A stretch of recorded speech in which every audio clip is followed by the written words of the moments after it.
आम्ही म्हणतो की यांचं पण नुकसान भरून निघलं पाहिजे आणि आमचं पण नुकसान निघलं पाहिजे. तर मुलांच्या सेफ्टीसाठी कोण थांबणार तिथे शाळेत?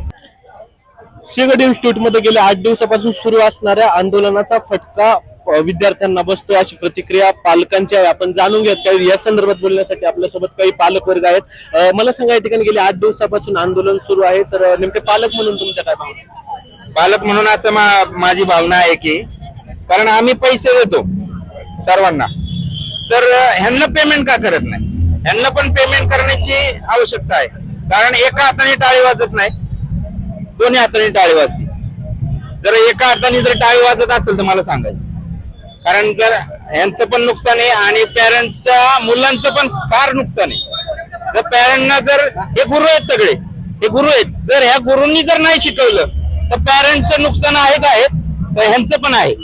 एवढंच माझं बोलणं आहे की यांना आम्ही पैसे देतो. आम्ही काय असे काय, आम्ही पण, मी शेतकरी आहे स्वतः, शेतातून कष्ट करून मी स्वतः संस्थेला पैसे देतो, तर यांनी काय यांचं हे करत नाही?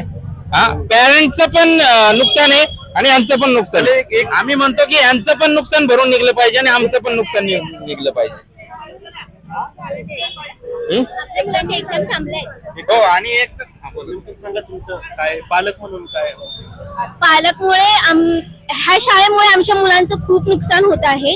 आम्ही फिया वेळेवर भरतो, तरी सुद्धा मावशी लोक, काका लोक, टीचर्स लोक ह्यांना पेमेंट वेळेवर का होत नाहीये? आणि आज आमच्या मुलांच्या एक्झाम अर्धवट थांबवलेत, 3 पेपर झाले, 3 पेपर थांबवलेत, असं का? आणि पुन्हा कशामुळे हे सगळं होते?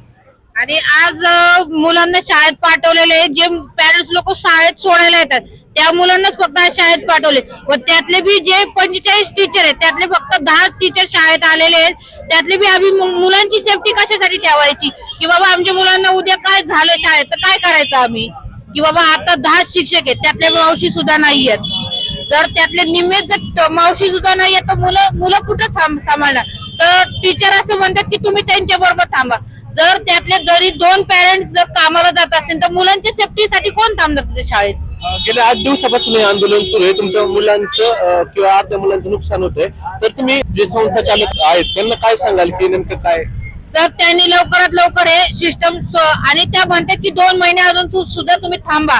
जर उद्या हा जो प्रॉब्लेम अजून जर पुढे वाढत गेला तर आम्ही काय करायचं? तर आपण पाहिलं की या ठिकाणी पालकांच्या देखील प्रतिक्रिया योग्य आहेत. त्या फीज भरतात शाळेच्या, ते पैसे देतात संस्थेला, मग यांचे पगार, कर्मचाऱ्यांचे पगार वेळेवर का होत नाही असा देखील प्रश्न या ठिकाणी पालक विचारतायत. आणि आमच्या मुलाच्या शैक्षणिक नुकसानाला नेमकं जबाबदार कोण, हाही प्रश्न पालक विचारतायत.